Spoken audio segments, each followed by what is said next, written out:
Hi, welcome to CowboyStudio and our instructional video series. Today we want to go over our 300 watt strobe with y'all.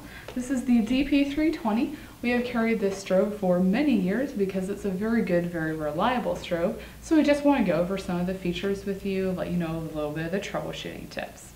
Now, when you're looking at this strobe, you want to look at this back panel. This is where all your switches and knobs and bells and whistles are. Over here, you have the power switch. Obviously this turns on power to the whole unit, so nothing's going to function without that power switch. The monitor lamp, the flash, you do need to make sure that's set to on. Now over here, of course, is where you're going to be plugging in your power source. This is the AC power light, so that power cord, of course, is included, but you can, use that area to power the unit. And connected to that is the fuse port. You can use the screwdriver to lever that out. If your unit ever just suddenly stops working, the first thing you always want to check is that fuse, because the most common reason for that to occur is if there's been a power surge and the unit has blown the fuse to save the unit as a safety feature. So you can always just replace that fuse. Over here we have the modeling lamp switch. It's currently set to the center rocker position. That's considered off. But if you switch it down, that'll turn your modeling lamp on at half power, or if you switch it all the way up, that'll turn the modeling lamp on at full power. So that way you are able to change a little bit of the power of your modeling lamp to kind of get the amount of light you need. Over here we have the sync port plug-in. That plug-in is going to be the larger of the two standard sizes you'll see on most studio strobes. And you'll see that, we carry sync cords and wireless triggers that can connect into that. And since it is a standard port, probably a lot of other companies' wireless triggers would as well. Up above, you have the test button. You can use this to throw off the power of the light to make it strobe without, taking a picture or something. You might want to do this if you've had your light set up really high and you decide that that was too bright. When you turn it down, if your light has already powered up to that power, this can be used to throw off that excess light and allow your light to build up to the correct amount of power instead of that higher amount. Now obviously, as I mentioned already, this is the dial you can use to change the power of the light. So you can change it from all the way down to all the way up at full power, and since it is a smooth motion knob, you're going to have a lot of variability in it.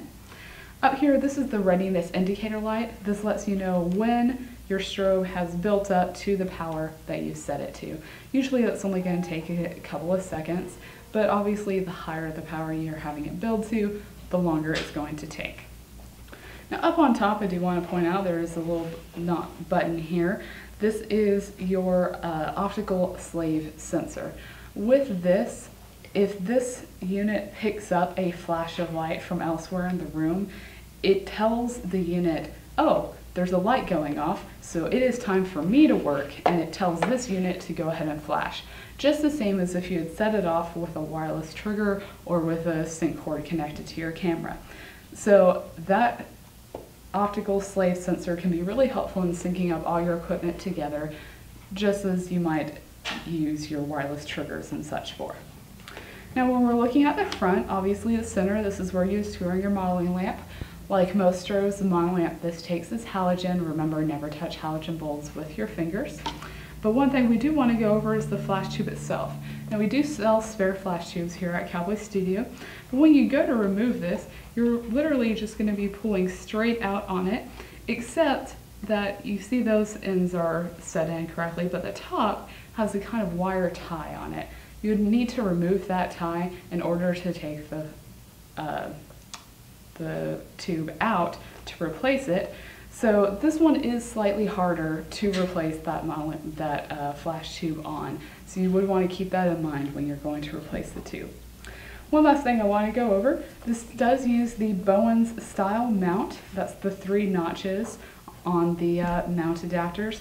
This is sometimes also referred to as bayonet and a couple of other names. It's a fairly generic mount style. When you look up at the top here, there's a slide that goes back and forth. So you can slide that out and align the notches and then just turn it, just a slight turn to the side, and it will click into place. And now that's not going anywhere until you slide it back and pull it out. So that Bowen style mount, we do have several different strobes and softboxes and beauty dishes and such that will accept that style, then that are made in that style. So if you have any questions about this product or any of our others, please visit the CowboyStudio.com website.